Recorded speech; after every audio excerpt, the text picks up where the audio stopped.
Hello friends, welcome back to DSP coding once again. So ఈ వీడియోలో మనం loops గురించి అయితే డిస్కస్ చేద్దాం. సో జావా స్క్రిప్ట్లో లూప్స్ అంటే ఏంటి, వీటిని ఎలా యూజ్ చేయాలి అనేది మనం కంప్లీట్గా ఈ వీడియోలోనైతే చూద్దాం. సో బేసికల్లీ ఈ లూప్స్ని మనం దేనికోసం యూజ్ చేస్తాము అంటే, ఏదైనా ఒక టాస్క్ ఉంది మనకి, ఏ టాస్క్ అయినా కానివ్వండి, ఈ టాస్క్ అనేది రిపిటేటివ్.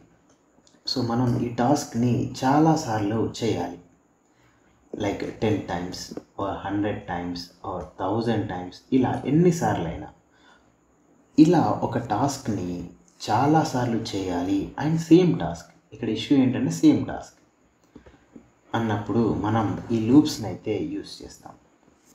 సో బేసికల్గా ఏం జరుగుతుందంటే, లెట్స్ సే నాకు 1 నుండి 5 వరకు నెంబర్స్ ప్రింట్ చేయాలి. అంటే ఏంటి, నేను 1 to 5 నెంబర్స్ని కన్సోల్ చేయాలి. సో ఇక్కడ నా రిపిటేటివ్ టాస్క్ ఏంటి, 5 times నేను కన్సోల్ స్టేట్మెంట్ని అయితే రాయాలి, అంతే కదా. సో ఇది నాకు repetitive work. So 5 times console.log1, console.log2, console.log3, console.log4 and 5 ఇలా రాస్తే 5 times నేను టైం వేస్ట్ చేస్తున్నాను అండ్ రిపీటెడ్ కోడ్ కూడా నేను రాస్తున్నాను. సో దీన్ని అవాయిడ్ చేయడానికి మనం లూప్స్ అనే కాన్సెప్ట్ని అయితే యూస్ చేస్తాం. సో ఈ లూప్స్లో ఏం జరుగుతుందంటే, console.logని మనం ఓన్లీ 1 time మాత్రమే రాసి లూప్ని యూస్ చేసి ఈ console.logని 5 times ఎగ్జిక్యూట్ అయ్యేలాగా చేస్తాం. సో ఎలా రాయాలి, ఏంటా లూప్స్ అనేది మనం ఇప్పుడు ఒకసారి చూద్దాం. మనకి డిఫరెంట్ లూప్స్ అయితే ఉంటాయి. ఫర్ లూప్ అని, ఫర్ ఆఫ్ లూప్ అని, ఫర్ ఈచ్ లూప్ అని, వైల్ లూప్ అని, డూ వైల్ అని చెప్పేసి. సో మనం ఇప్పుడైతే ఫర్ లూప్ గురించి డిస్కస్ చేద్దాం. అండ్ అప్కమింగ్ వీడియోస్లలో వాటి అవసరాన్ని బట్టి డిఫరెంట్ లూప్స్ని మనం కవర్ చేయాల్సి వస్తుంది. సో ఈ ఫర్ లూప్ అనేది బేసిక్ లూప్. సో ఎప్పుడైనా మనం ఈ లూప్స్ని నేర్చుకోవాలి అంటే, ఫస్ట్ థింగ్ మనం గుర్తుంచుకోవాల్సింది ఏంటంటే సింటాక్స్. ఈ సింటాక్స్ అనేది ఎవ్రీ ప్రోగ్రామింగ్ లాంగ్వేజ్కి చాలా అవసరం. సో ఈ లూప్ని రాయడానికి కూడా మనం ఎలాంటి సింటాక్స్ని యూస్ చేస్తాము అనేది చాలా ఇంపార్టెంట్. సో ఈ సింటాక్స్ని బేస్ చేసుకునే మనం ఇప్పుడు ఈ ఫర్ లూప్ని అయితే యూస్ చేస్తాం. సో ఈ ఫర్ లూప్ సింటాక్స్ని అయితే ఒకసారి జాగ్రత్తగా చూడండి. మనం ఎఫిషియెంట్గా ఫర్ లూప్ రాయాలి అంటే ఈ సింటాక్స్ అనేది మనకు అవసరం, లేదంటే కంపైలేషన్ ఇష్యూస్ ఇలాంటివన్నీ వస్తాయి. సో ఫర్ లూప్ ఎలా రాస్తారంటే, ఫర్ అని రాసి ఇలా ఒక బ్రాకెట్ ఓపెన్ చేయాలి, దాని తర్వాత ఫ్లవర్ బ్రాకెట్ ఓపెన్ చేసి క్లోజ్ చేయాలి. సో ఇక్కడ మనకి మన రిపిటేటివ్ వర్క్ ఏదైతే ఉందో ఆ రిపిటేటివ్ వర్క్ని మనం ఇక్కడ రాస్తాం, ఆ కోడ్ని మనం ఇక్కడ రాస్తాం. 1 time మాత్రమే రాస్తాం. ఎన్నిసార్లు రాస్తాం, 1 time మాత్రమే రాస్తాం. అండ్ ఈ లూప్ వల్ల, ఈ ఫర్ లూప్ వల్ల ఈ కోడ్ అనేది మనం ఇక్కడ రిపీటెడ్ టైమ్స్ మనం ఎన్నిసార్లు మెన్షన్ చేస్తే అన్నిసార్లు అనేది రన్ అవుతుంది. సో ఈ ఫర్ లూప్లో మనకి ఇక్కడ ఓపెన్ చేసిన బ్రాకెట్ ఏదైతే ఉందో దీన్ని మనం 2 parts లాగా డివైడ్ చేయడం జరుగుతుంది. So 2 in the sense 3 parts లాగా డివైడ్ చేస్తాం. సో ఈ సెమీకోలన్స్ని యూస్ చేసి, సో ఈ పార్ట్స్ అనేవి మనకి ఇంపార్టెంట్. ఇది ఫస్ట్ పార్ట్, ఇది సెకండ్ పార్ట్ అండ్ ఇది థర్డ్ పార్ట్. సో ఈ ఒక్కొక్క పార్ట్ దేన్ని స్పెసిఫై చేస్తుంది అనేది చూద్దాం. సో ఫస్ట్ పార్ట్ వచ్చేసరికి మనకి స్టార్ట్ ఆర్ ఇనిషియలైజేషన్ అని కూడా అంటారు. ఏంటి, start or initialization. Next part వచ్చేసరికి సెకండ్ పార్ట్, ఇక్కడ మన కండిషన్, ఇది ఇంపార్టెంట్, మన కండిషన్ని రాస్తాం. థర్డ్ పార్ట్ వచ్చేసరికి మన ఇంక్రిమెంట్. ఏంటి, ఇంక్రిమెంట్, మన ఇంక్రిమెంట్ని రాస్తాం. సో ఒక్కొక్కటి ఏంటి అనేది మనం చూద్దాం. ఫస్ట్ ఈ వర్డ్స్ గుర్తుండాలి. ఫస్ట్ వన్ వచ్చేసరికి మనం స్టార్ట్, నెక్స్ట్ వచ్చేసరికి మనం కండిషన్, దాని తర్వాత వచ్చేసరికి మనం ఇంక్రిమెంట్ని అయితే రాస్తాం. సో ఇప్పుడు ఈ ఒక్కొక్కటి ఏంటో చూద్దాం. స్టార్ట్ అంటే మన లూప్ ఏ పొజిషన్ నుంచి స్టార్ట్ అవ్వాలి అనేది. సో మనం 1 to 5 ప్రింట్ చేయాలి అని చెప్పేసి అనుకున్నాం కదా. సో మనకి 1 నుంచి స్టార్ట్ అవ్వాలి, రైట్. కండిషన్ అనేది ఏంటంటే ఇది మన కండిషన్. ఈ కండిషన్ అనేది చాలా ఇంపార్టెంట్. ఎందుకంటే ఈ కండిషన్ ప్రాపర్గా రాయకుంటే మన ఫర్ లూప్ అనేది ఇన్ఫినైట్ టైమ్స్ రన్ అయ్యే ఛాన్స్ ఉంటుంది. సో మన సిస్టమ్ మెమరీ అనేది క్రాష్ అవుతుంది. సో అందుకోసమే ఈ కండిషన్ అనేది చాలా ఇంపార్టెంట్. సో మన కండిషన్ ఏంటి, ఈ ఫర్ లూప్ అనేది ఎన్నిసార్లు రన్ అవ్వాలి, 1 నుంచి 5 ప్రింట్ అయ్యే అన్నిసార్లు మాత్రమే రన్ అవ్వాలి. 1 to 5 ప్రింట్ అయ్యే వరకు మాత్రమే రాయాలి, అంతే కదా. 1 నుంచి 5 వరకు ప్రింట్ అవ్వాలి. వన్స్ 5 ప్రింట్ అయింది అంటే స్టాప్. సో 1 to 5 వరకు మనకు రాయాలి. సో ఫస్ట్ మన స్టార్టింగ్ కండిషన్ వచ్చేసరికి ఏంటి, ఎక్కడ స్టార్ట్ అవ్వాలి. నెక్స్ట్ ఈ సెకండ్ వన్ వచ్చేసరికి ఏంటి, కండిషన్.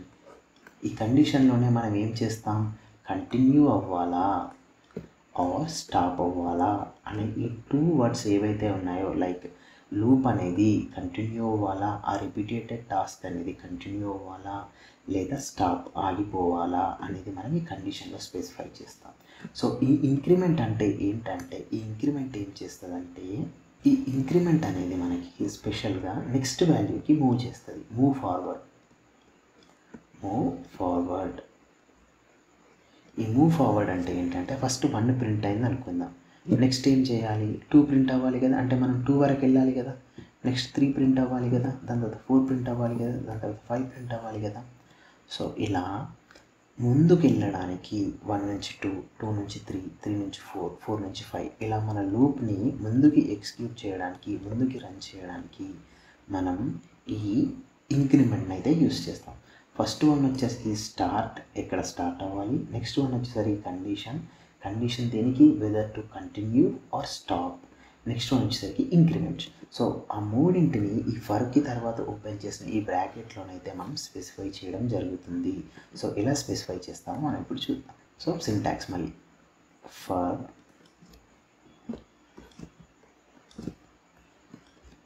ఇక్కడ మనం స్టార్టింగ్ పొజిషన్ 1 నుంచి స్టార్ట్ చేయాలనుకున్నాం కదా, ఒక వేరియబుల్ తీసుకోవాలి. Let i is equal to 0 నుంచి స్టార్ట్ అవ్వాలి. మన కండిషన్ ఏంటి, i లెస్ దెన్ 5 అనుకుందాం. i ప్లస్ ప్లస్, ఈ ప్లస్ ప్లస్ అంటే ఏంటంటే ఏం లేదు, i is equal to i plus 1 అన్నట్టు. దీన్నే ఇంక్రిమెంట్ ఆపరేటర్ అని కూడా అంటారు. అంటే సింపుల్గా i is equal to i plus 1. మనం అడిషన్ అసైన్మెంట్ ఆపరేటర్ చూసాం కదా, వాటన్నింటికి ఇది షార్ట్ నోటేషన్. అంటే i ప్లస్ ప్లస్ అంటే i1 ఉంటే ప్లస్ ప్లస్ 2 అవుతుంది, 2 ఉంటే ఇంకొకటి ఇంక్రీజ్ అయ్యి 3 అవుతుంది. సో ఇది మన initial condition, let i is equal to 0, i less than 5 మన బౌండింగ్ కండిషన్, అంటే స్టాప్ అవ్వాలా లేదా అనేది డిసైడ్ అయ్యేది. నెక్స్ట్ వచ్చేసరికి మన ఇంక్రిమెంట్స్. సో ఇదేంటి, ఇది స్టార్ట్, ఇది మన కండిషన్, ఇది మన ఇంక్రిమెంట్స్. సో ఈ 3 మనం రాసిన తర్వాత నెక్స్ట్ మనం ఇక్కడ యాక్చువల్ కోడ్ని అయితే మనం రాయాలి. ఏం కోడ్, ఏ కోడ్ అయితే రిపిటేటివ్గా ఉందో దాన్ని ఒక్కసారి మాత్రమే రాయాలి. console.log ఇక్కడ ఏమవుతుంది, దీన్ని ప్రింట్ చేద్దాం. i ఈజ్ ఈక్వల్ 0 నుంచి స్టార్ట్ చేస్తున్నాం కదా, సో iని మనం ప్రింట్ చేద్దాం. సో ఇప్పుడు మన ప్రింట్ స్టేట్మెంట్ ఎలా రన్ అవుతుంది అనేది మనం ఇక్కడ డ్రై రన్ అనే అంటారు. డ్రై రన్ చేద్దాం. సో ఈ డ్రై రన్ అంటే మాన్యువల్గా కోడ్ని ఎగ్జిక్యూట్ చేద్దాం. ఈ మాన్యువల్గా కోడ్ ఎగ్జిక్యూట్ చేయడానికి నేను ఈ బోర్డ్లో అయితే చేస్తున్నాను. సో మనం మాన్యువల్గా కోడ్ని ఒకసారి ఎగ్జిక్యూట్ చేద్దాం. సో మళ్ళీ నేను ఫర్ లూప్ రాస్తున్నాను. ఫర్ నా స్టార్టింగ్ పొజిషన్ లెట్ ఒక వేరియబుల్ని తీసుకొని అందులో 0 నుంచి స్టార్ట్ చెయ్యు అని చెప్పేసి అంటున్నాను. సో నాకు i లెస్ దెన్ 5 కంటే తక్కువ ఉండే వరకు రన్ అవ్వు. Next i plus plus increment చెయ్యి. సో దీని తర్వాత ఇక్కడ నా కోడ్ ఏంటి, console.log iని ప్రింట్ చేస్తున్నా. సో ఇప్పుడు ఏమవుతుందో మనం ఇక్కడ చూద్దాం. So let i is equal 0 అనగానే నాకు iలో 0 స్టోర్ అవుతుంది కదా, రైట్. కోడ్ ఎలా ఎగ్జిక్యూట్ అవుతుందో చూద్దాం. నెక్స్ట్ నా కండిషన్ ఏంటి, 5. So i plus plus. So code start అయ్యేటప్పుడు ఏం జరుగుతుందంటే, first let i is equal to 0 compiler check చేస్తుంది. ఇనిషియల్ వాల్యూ ఏముంది, iలో 0 ఉంది. నెక్స్ట్ ఈ కండిషన్ దగ్గరికి వెళ్తుంది. ఫస్ట్ ఇది చెక్ చేస్తుంది. ఇది చెక్ చేయగానే కండిషన్ దగ్గరికి వెళ్తుంది. ఈ కండిషన్లో ఏముంది, i లెస్ దెన్ 5. i ఎంత, 0 less than 5 true or false, ట్రూయే కదా. ట్రూ అయినప్పుడు నీ కన్సోల్ స్టేట్మెంట్ వస్తుంది. console.log ఇక్కడ నేను అవుట్పుట్ రాస్తున్నాను. సో మన i ప్రింట్ అవ్వాలి. i ఎంత, 0 ఉంది కదా, 0 ప్రింట్ అవుతుంది, అయిపోయింది. నెక్స్ట్ ఈ ప్రింట్ అవ్వగానే నెక్స్ట్ ఇక్కడ ఈ బ్రాకెట్ని చూసి మన కంపైలర్ ఈ ఇంక్రిమెంట్ దగ్గరికి వెళ్తుంది. i ప్లస్ ప్లస్, iని ఇంక్రీజ్ చేస్తున్నాం. సో i ఏమవుతుంది ఇప్పుడు, 1 అవుతుంది. నెక్స్ట్ ఏం చెక్ చేస్తుంది, మన i less than 5 అనే కండిషన్ని చెక్ చేస్తుంది. 1 less than 5 ట్రూయే కదా, అప్పుడు మళ్ళీ ప్రింట్ అవుతుంది. మనం ఏం రాస్తున్నాం, i రాస్తున్నాం. సో i ఎంత 1 ప్రింట్ అవుతుంది, మన ప్రింట్ అయింది. నెక్స్ట్ ఈ బ్రాకెట్ చూడగానే కంపైలర్ మళ్ళీ ఇంక్రిమెంట్ దగ్గరికి వెళ్తుంది. ఇంక్రిమెంట్లో ఏమైంది, i ప్లస్ ప్లస్ అంటే 1 ప్లస్ ప్లస్ 2 అవుతుంది. ప్లస్ ప్లస్ అంటే 1 ఇంక్రీజ్ అవుతుంది అన్నట్టు 2 అయింది. నెక్స్ట్ 2 less than 5 చెక్ చేస్తే 2 less than 5 ట్రూయే కదా, సో ట్రూ. సో మళ్ళీ ఏం ప్రింట్ అవుతుంది, 2 ప్రింట్ అవుతుంది. అయిపోయిందా. నెక్స్ట్ మళ్ళీ ఇక్కడ ఈ బ్రాకెట్ని చూడగానే మళ్ళీ మన కంపైలర్ ఇంక్రిమెంట్ దగ్గరికి వెళ్తుంది. 2 ప్లస్ ప్లస్ అంటే అది 3 అవుతుంది. సో నెక్స్ట్ మన కండిషన్ చెక్ చేస్తుంది. 3 less than 5 ట్రూయే కదా, సో ట్రూ అయినప్పుడు మనకి మళ్ళీ అవుట్పుట్లో 3 అనేది ప్రింట్ అవ్వడం జరుగుతుంది. వన్స్ మళ్ళీ ఎండ్ని చూడగానే మళ్ళీ i ప్లస్ ప్లస్ అంటే 3 ప్లస్ ప్లస్ అంతే కదా, ఐలో మనకు 3 ఉంది కాబట్టి 3 ఏం తెలియదు 4. ఈ 4 అయిన తర్వాత నెక్స్ట్ మన కండిషన్ దగ్గరికి వెళ్తుంది. 4 less than 5 4 less than 5 ట్రూయే కదా, ట్రూ అయింది కాబట్టి మన కన్సోల్ డాట్లో i వాల్యూని ప్రింట్ చేస్తున్నాం. i వాల్యూ 4 ఉంది కాబట్టి 4 ప్రింట్ అవుతుంది. నెక్స్ట్ ఈ ఎండ్ని చూడగానే మన కోడ్ మళ్ళీ ఇక్కడికి వెళ్తుంది. 4 ప్లస్ ప్లస్ అంటే 5 అవుతుంది, 5. సో ఇక్కడ చూస్తే ఇదే మన కండిషన్. 5 less than 5 ఇది ట్రూవా ఫాల్సా, 5 ఈక్వల్ టు 5 అంటే ట్రూయే, బట్ 5 less than 5 అనేది ఫాల్స్, సో ఫాల్స్ అవుతుంది. వన్స్ ఈ బౌండింగ్ కండిషన్ అనేది ఫాల్స్ అవ్వగానే ఈ కన్సోల్ డాట్ లాగ్ అనే స్టేట్మెంట్ని ఎగ్జిక్యూట్ చేయకుండా లూప్ నుంచి బయటకు వస్తుంది. అంటే మనకి 0 1 2 3 4 అనే వాల్యూస్ ప్రింట్ అయ్యాయి. ఇన్ కేస్ మనకి 5 కూడా ప్రింట్ అవ్వాలి అంటే 5 less than or equal to 5 use చేయొచ్చు, లేదా సింపుల్గా 5 less than 6 అంటే మనకి 5 కూడా ఇంక్లూడ్ అయిపోయి మనకి ఇక్కడ 5 అనేది ప్రింట్ అవుతుంది. సో దీన్నే మనం డ్రై రన్ అని చెప్పేసి అంటాం. సో ఈ ఫర్ లూప్ ఎలా రన్ అవుతుందంటే ఫస్ట్ ఇనిషియలైజేషన్ వాల్యూ చూస్తుంది.